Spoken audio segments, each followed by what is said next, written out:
if you can get through medical school, you have the determination, you have the grit that you need to get through residency.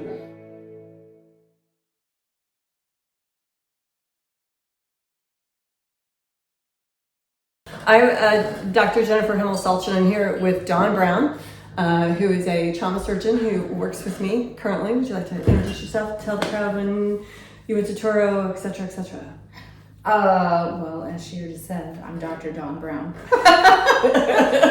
Trauma and acute care surgery, surgical critical care physician that works with her at Riverside, and we happen to both go to Turo. Yeah. Long time ago. Long time ago. Me longer than her, but Let's see, 2007 to 2012. I am 1998 to 2002. Yes, I agree with you, Dawn. So we have special guests today. In the background. In the background. That's all right. So we have some topics to talk about today. We're going to start with life before medicine for you. Don't worry, it's just the dogs upstairs, What? attacking themselves. The noises. Oh. No one's being harmed. No one. There are no prisoners in the home. Did you have a life before medicine? Well, yes. What did you do? I was actually a paramedic for EMT in Las Vegas for 12 years before I went to hospital. That's a long time. Yeah, That's a long first career. my first career.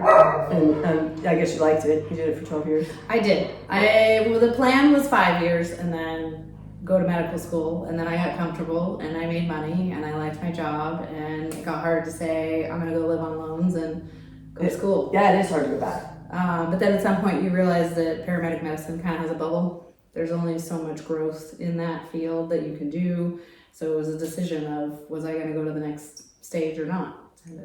You decided to go to the next stage. The proverbial get off the pot. Yeah. Did you pay for your own school? I did. So did I. I did. It was expensive. It certainly was. Did it freak you out? No, because everybody told me it's an investment in my future. That's true, it is. But it's still...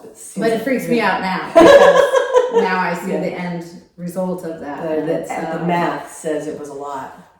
The math and the banks that, like their interest, compounded interest. Yes. What did you give up to get where you are? A life. I mean, realistically, I had a well-paying job. I could take vacations. I back then, when that started, I might have been able to even own a home and live a functional life. And so I gave up a life to go to medical school. Do you regret it? No. Would you change anything about your professional path if you could? I might not pick the same specialty, but I think a lot of that, I really enjoy my specialty. I love being a surgeon, and I think I loved it then. But as you grow as a person, and as medicine has changed, when I look at what I can do now, the other field that I was very interested in was actually osteopathic medicine and doing manipulative medicine. And there's a big piece of me that think that's a big piecing part of medicine, that there's not enough access to that, and it does make a difference in people's lives. And I also think for stress in my own professional life, as far as dealing with the politics of the world of medicine and insurances, and it almost feels like you can't just take care of patients anymore. And that setting would be much different because you have much more control over it, the way that most people open their manipulative practices, that you just don't have all of the bureaucracy telling you what you can and cannot do. You're just doing medicine. Yeah, just gonna take care of people. Do you work on your family? I did for a long time, and they asked me to keep working on them. Of course they did. Of course they did. But at some point, you get exhausted and you run out of time. I mean, even I had kept up my skills in residency, but when I came out as a fellow and an attending, finding time to do it, even though you had time, if I was on a week, off a week is sort of our schedule. My off weeks, you're recovering from just spending the last 80 to 120 hours on. And you think, well, I'll just go in on my week off and it'll be leisure. And, it's almost the last thing you want to do because you're spending so much time resetting. So, your skills drop off. And I think that if I put my hands on people, I'd still pick it up. I think it still benefited me in my career because I think surgeons that develop the touch that we develop as osteopaths are, I don't want to say better, that's not the right way, that the MD counterparts can't be as good as us because Right. they can learn it, they can develop that touch in that sense, but I do think it gives us a leg up if you continue to pay attention to it. Right. If you practice it. Sure. It's just like any skill. Yeah. If you have to practice it. You go on vacation for a while, you come back and you don't remember. Do I remember how to do this? Do I not remember how to do this? Yes. So, I have a residency question. You weren't in residency yet when they changed the work hour rules then? For the They made it max 80-hour a week. No, we were max 120. The first cut was 120. Oh no, the second I was part of the second cut, 80 hours max. So I was part of the cut during my residency of the internship where they limited you on what you were allowed to do if you did call as an intern. So you could do 24-hour call, but at the 24-hour mark you had to go, and in like the last 4 hours of your call you could not pick up any new patients. That's just impossible. Right. I find that to be an impossible aspect of it. The limiting on the patients in the last 4 hours. I just don't see that as a realistic. I understand why they did it, but I just don't see that it was a realistic.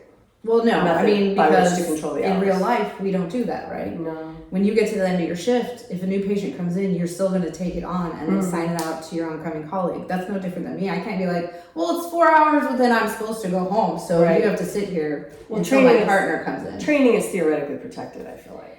It should be. It should And be. I do think it should be. I think that there is a fair amount of the struggles in residency. One of the struggles I always found is, so I grew up in the world of you pull up your bootstraps, tie them on, work is hard, life is hard, don't complain about it. But to some extent, there is something to be said about work-life balance and having that healthy balance. Yeah. Because how can you be a good caregiver if you're not taking care of yourself? I don't feel like there is any balance in residency. There's not. There's really not. And you're judged harshly by others and penalized by your classmates and your attendings that came from this old school world of you just stay here and you do it. Right. And even I remember me and one of my junior residents, actually, we had gotten into it because she had signed something out to me in the night that was a little bit more of an emergency, had her whole team and she should have took care of it. And she gave it to me, and I was the oncoming night person that was going to be there by myself. So it took me hours to get back to that patient. And I was like, if this was your family member, how would you feel? So I made it a group learning lesson with the team the next day about if this was your family member, but she felt very singled out and bullied. And we had to have this whole meeting about being bullied. Looking back now, understanding and having a little bit more growth myself, I understand what it is that she was trying to get at. Because, her argument to me was, well, at what point do I not go home? Do I stay another hour and another hour and another hour? And when is it not okay for me to The longer you stay. There's more things that come in. And, at that time, I didn't really take it that way from her. It seemed more of I just want to go home. This is my work ethic and I'm just going to go home. So we both had something to learn from each other, and I don't think there is enough appreciation of both sides. I still see it today in the new trainees when they come in. They want to go home. They have a different outlook on life than we were ever taught. They have actually learned that work is not the end-all be-all, and you can live and breathe. In advance of coming. Correct. We had to do. We learned it on the job. On the far end. Because we came from people who work was everything. You stayed and you worked. That's why we're called residents. Right. Because you lived at the hospital. Right. That was the case. So it's been a big evolution to go through that, but I think that is was one of the hardest things with residency, is finding that balance that you're not cutting yourself shy of the experiences, because what people don't realize is it's easy. Okay, you want to have work hour restrictions. Sounds great in theory, but now you just missed out on the one opportunity that you had to learn that this is going to help you in your career in the future. Does it mean you're never going to see it again? No, but if you're not there, you're not there. So how do you balance that? Yeah. I don't know that anybody's figured it out. But I will say, as an attending, it gets better, and you can't have a work-life balance. I think that you have to pick and choose as a resident, understanding when it's going to be hard, and today I'm just going to go home late. And then the other days that you look at things and say, I can miss this one, that's okay. Right. Do you think that medical school prepared you for residency? I think medical school gives you the fundamental knowledge but I think that medical school lacks, and it gives you if you can get through medical school, you have the determination, you have the grit that you need to get through residency. I think that medical school does not prepare you for residency in the sense of taking care of people clinically. Do you think they should change the format? I do think that It wasn't a good learning, like that the book followed by test followed by discussion was a good way to learn that information, but taking it from there and applying it to the patient is where the connection was the hardest for me. And then, of course, none of the patients read that text, and so they don't come in and say the 4 things that I know they're going to say in order to diagnose them with this. And so then it's just like, wow, there's so much to know.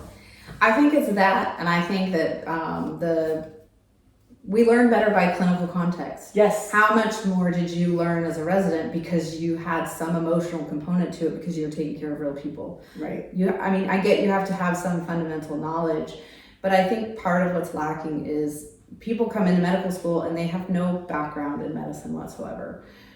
I have a personal opinion, and it may be because of my background as a paramedic. I think that me having that background significantly changed my ability to move from being a medical student into clinical world, and it made it easier because I had been in the clinical. I knew how to make book medicine and clinical medicine are different. You know that so much.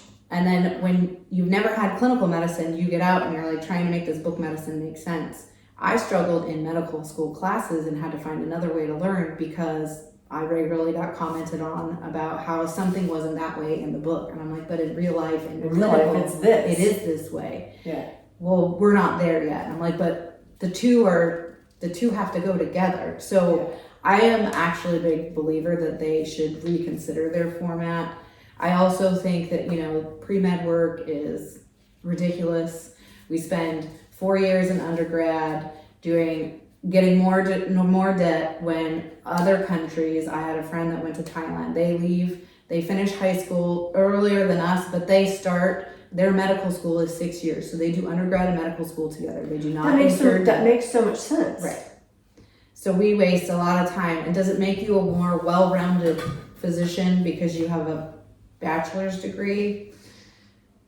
I don't know that it does, because most people are just checking the boxes to get into medical school. Yes, I see that a lot. I had a few good friends that actually did bachelor's in literature, and so to me, yes, they were a little more well-rounded, but I felt pressured to do the science background. Me too. I did enjoy it, but I also wonder, would I have been more well-rounded if somebody said you should go get that theater bachelor's or literature background so that you can be a more well-rounded person if that's what the goal was. Right. Otherwise, just give me the training. Right. Especially nowadays, there's so much information, right? Medical information is getting insane. to it is so much easier. Like, it's just so much faster just in general. So if we started earlier and then built in an earlier bridge of as you learn the book stuff with clinical stuff, to me that makes way more sense, because you see the people's growth exponentially take off once they figure out how to step out of the book into the clinical world. And that's what residency does, but I just feel like we delay it for a long time. So fundamentally, they give you the anatomy and all of that stuff, but it's very hard for that to stick around when you have nothing clinical to put it to. And then, the 4 years of bachelor's before that is like, what purpose did that serve me? I can't remember the last time I did calculus. I don't know about you, or OChem. Organic chemistry was fine for me until we got to chapter 17, and then it was 52 pages of reaction after reaction. It had nothing to do with one another. It was just rote memorization, which I can't do. I don't do memorize and regurgitate. And so that aspect of medical training was very difficult for me. Yeah. I am more of a hands-on kind of person. Same. So did you take time off between med school and residency? I did not.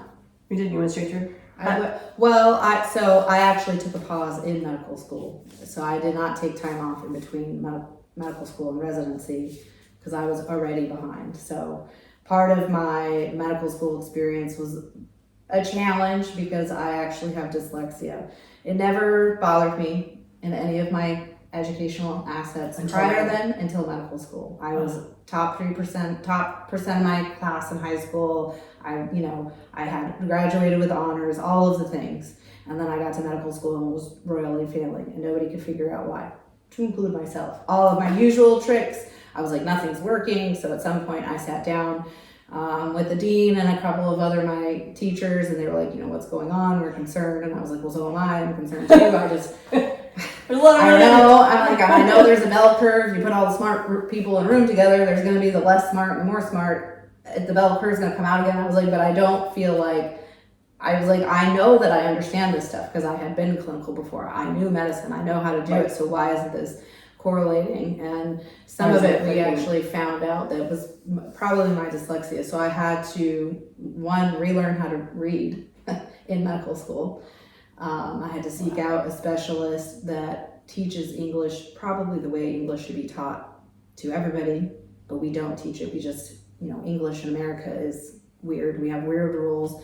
But the system that she uses actually teaches you to understand why words are formed the way they are, which then makes it so that you can read, right? So you know why you're using a CK instead of a CH, and how they truly sound different, or why you need the E at the end or an A next to an O. It was crazy to sit and do that while I also was trying to inhale what they call the fire hose, right, of medical knowledge you're getting in medical school. I often say to people that I think that anybody could be a doctor if you could do it in 8 years, or you could take 9 years to get through all the information, because some people just don't learn with the fire hose. Right. Fire hose is a non-learnable. And everyone, what I learned from that is everyone has to learn differently. So I used to be a very good, passive learner. If I went to lectures and listen, yeah, I would learn. Me too. I got to medical school and that didn't work. Especially in pathology. I don't know if it was sitting for 8 hours and just listening, because that's the other thing. You're 8 hours a day just sitting in class. I'm not a good sitter, as evidenced by the job we chose, both of us. Neither of us are good sitters. You do trauma, I do trauma. I need to be up, I need to use my hands, and this is what makes everything work for me. So I had to stay home and study. It was only the end of fellowship that I actually threw away all the stuff that I made during medical school. I took art sketchbooks and I had to sketch out, and I would make like trees and put pictures and draw pictures, use multicolored things so that I could learn the information. So I had to learn that I had to do it that way, because I couldn't just sit and read a book and highlight it, and then none of the usual things ever worked. I wish I had tried something more like that, because I would sit there with the book and highlight it and read it 4 times and get nothing.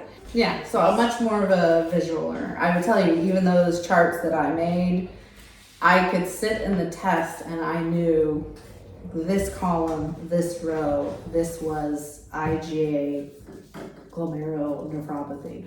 And I could see the picture of the pathology stuff and the little key points that I made. Prior to that, there was it just was nothing. So I had to relearn how.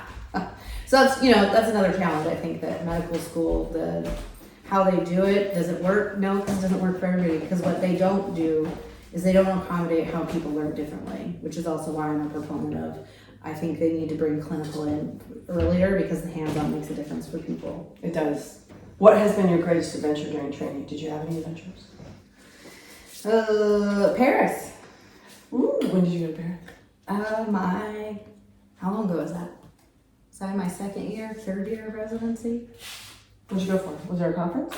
No. You just my roommate, who was also a resident in internal medicine, her and her best friend wanted to take a trip. I had never taken a big international trip like this as an adult. Could not afford it. I came from a blue-collar family, so paid for medical school, was living on loans. You don't have money for that. And she convinced me to go. Her uncle had a timeshare, so he was giving it to us at an extremely discounted price. Thank you very much, Uncle. Thanks, Uncle.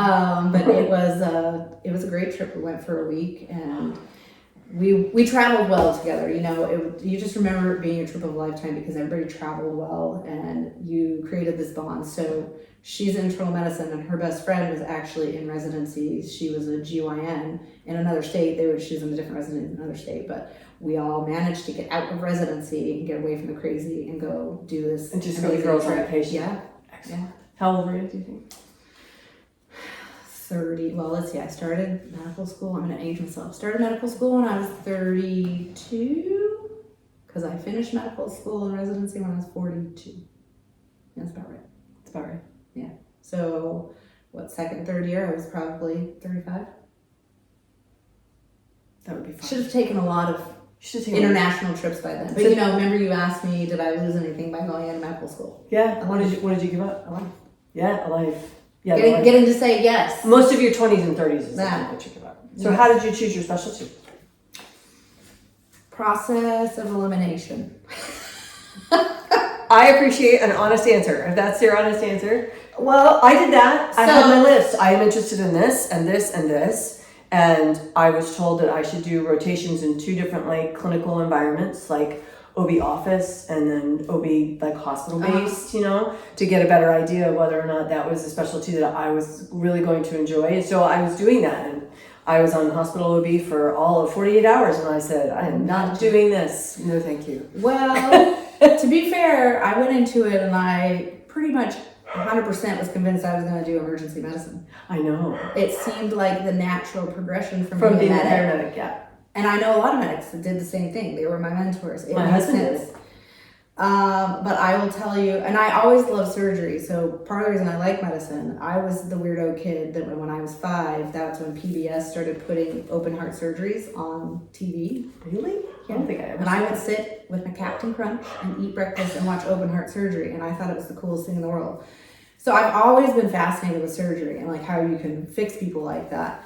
But you know, you grow up and you hear horror stories about surgeons and of their lifestyle, worst lifestyle ever. They're miserable people. Well, it wasn't great for a long time. Yeah. Well, so it seemed like emergency medicine was going to be it, and that was sort of my goal. I was part of the EM club at Toro. I was one of their co-presidents. Actually, I was a president for a year, and then I think Ben Abo took over. But we like co-managed it together. We did all our trips together. Everything was EM.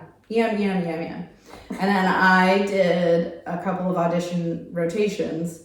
So when I got towards the end, I had done my surgical rotations. I really loved them in 3rd year. And what'd you do? I went to York, Pennsylvania for my clinicals. Oh, that's funny. Yeah. And I had such great experiences with the surgical guys and the residents that were above me. They were like, are you sure you like don't want to do surgery? And I was like, no, I don't want the lifestyle. And they're like, lifestyle's not bad. Did you know that Bernard Zilliger was from York, Pennsylvania? No. Yeah. He was a surgeon. Okay. Yeah. York, Pennsylvania. Him and Harris Mainster were co-residents. Okay. That's a long old story. Sorry, go ahead. He's the first. He was president of the university when I was there. The 2 Bernies. Bernard the Lander. Bernards, yeah. Yeah, the 2 Bernies. Bernard I'm Lander and terrible Bernard knowing who Zilliger. important people are. No. There were only 2 classes. There were no other schools. This is why I know them. Because otherwise I would have just been. You were like, who's that? There she goes. I don't know. I thought still ER. I was like, but I've always wanted to do ER. This makes sense. Those were my people. Right. As you know, I feel very comfortable hanging out in the ER. You do, and we get invitations to your Christmas. None of my colleagues, they do not hang out in the ER. No. Because in true surgeon nature, they avoid the ER. Avoid awake people. But that's not me. I'm like, this is my people.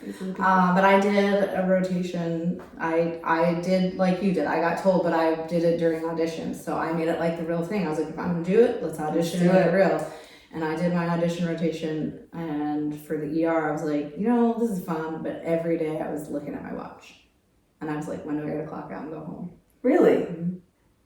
And then when I got onto surgery, I was like, we were late. I was never really looking at my watch, even though we got out late and I was tired and it kind of sucked for that. I enjoyed it that much that I did not pay attention.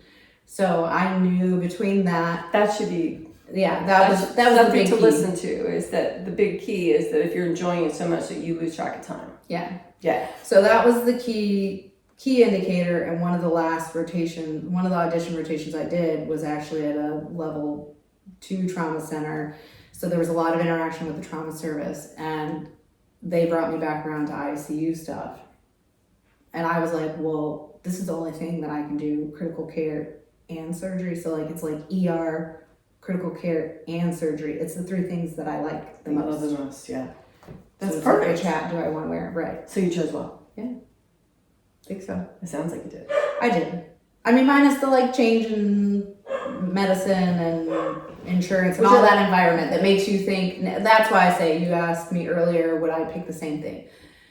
I would tell people for years, only in the last year have I ever said that if you asked me would I pick the same specialty again, I don't know that I would. But because there's been so much change in medicine, I love surgery, I love my critical care, I like take care of my patients, I don't like all the rest of it. So I almost would enjoy that. And at some point you get older. To be honest, you get older, and being on call, and when you're awake for 24 hours and it's 3 o'clock in the morning and somebody got shot up and you got to go to the OR and you haven't slept and you know you still have 6 hours to go. I don't know how you do that. People who tell you that they're not miserable, I think, is a little bit of a lie. A little bit of You are, yeah.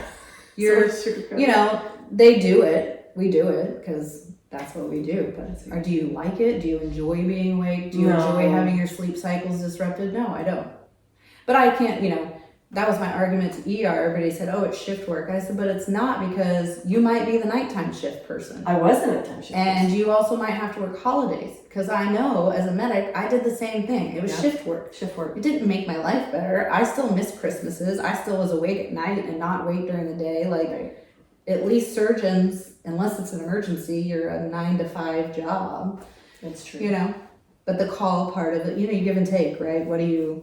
So the ER, I would say it would be great for somebody that is okay with that, and that's enough excitement for them, and they get to do all those procedures, right? It's knowing that you like that. All the rest of that with surgery and trauma and critical care was enough to keep me happy. There's no perfect. There's no perfect hospital. There's no perfect place to work for. There's really no perfect specialty. All of them have the parts of it that you're not gonna like. Right. So you just have to figure it out. Yeah. So in comparison to other difficult things that you have had to work through in your life, where does residency rank? It's probably pretty high up there. I would say it's pretty high up there. Difficulty? Yeah. Difficulty levels up there? It just takes, dedication. It's hard because you genuinely learn how dedicated you're going to be to doing this and completing it. Because, we could quit at any time, but even that's a difficult decision because it's how much they talk about once you're in it. It's hard to get out. Well, what else would you do? That's kind of my question. When people say, do you, did you always plan to work this long, or when are you going to retire, or do you have a plan for this or a plan for that? And I think about it, and I just don't think that I could up and quit. I think I'm I'd like to move, and it would be hard to be trauma and be part-time though, I feel like. Yeah, I think you loosen your skill set. And I think that's a good question anybody coming up should ever ask themselves. And it's good that you said that. I had one of my best friends, she's a GI doctor for a while. She felt like she didn't want to do it anymore. She's like, I don't know if I made the right decision. And I said, it could be true. Maybe it's time to pivot. But if you're pivoting, what are you going to do instead? Yeah. Do you know what it is that you're being called to? And it might be still an offshoot of medicine. It could be in pharmaceuticals or developing products, or maybe it's not. Maybe you're going to go to Wall Street. Who knows? But I do think to know that decision, if you truly are not happy, you're going to figure out what that answer is. And if you can answer it, well, then maybe it is time to change it up. But I think some people don't find the answer. They just stay. I think that's easy for us to do in all aspects of life. That means you have to sit and reflect about what's really important to you. Right. It's really important. Stop living for other people and live for yourself. And it's really hard to ask yourself, what is important to me? What makes me happy? And to include letting go of, am I going to disappoint all these people? Or even myself, I've sat back sometimes, because sometimes I think about, at some point, I feel like I'll redirect and maybe go back towards OMM. When I'm tired of being up at 3 a.m. with a gunshot wounds. I feel like the OMM sounds like a great reprieve. But for me to do that, I think you have to ask, you have to be okay with the answer of, because I feel like immediately I ask myself, but I did all this hard work and training. I'm just going to walk away from that. I'm so invested. Yeah. Well, are you walking away from it? You did it. You've done it. So mission accomplished. If your time is up, that was your time there and you did it. Did you do a good job? And I think when that answer becomes yes, then move on. But I think that's a hard one for people to let go of. When they truly reflect, they might know the honest answer, But then, you know, that also comes with the feelings of that we have to stay in it. Yeah, and then maybe it's just the work environment. Maybe what you need to not be is, so I recently left being the nocturnist. So maybe what I needed to not be is up at night, only at night, all the time. Right. And so when I gave that up and went back to the shift work, which is back and forth, I'm much happier now. Like Yeah. it's much easier to put up with difficult people, difficult patients. It's much easier because I have like I don't know, I'm rested and I just don't have all the stress. Like Yeah. I'm more relaxed. Like this is a better place for me. Right. My stress level has gone from like here to here, and so. And it can literally be that, but I think we also have to know, and people coming up, maybe the younger generation's a little bit better at it actually, is I think they're a lot better at it. questioning that why is this the only way it can be done? Like they're not afraid to imagine how to be a surgeon with these boundaries, or it doesn't have to look like the traditional definition of this kind of doctor, right? They're Right. like, I want to do these things, but I'm going to do this, and they find a way to make it work. I think some of us that have been around longer got raised in different Got stuck. errors. You just never got told to ask that question, No. but they should. You should.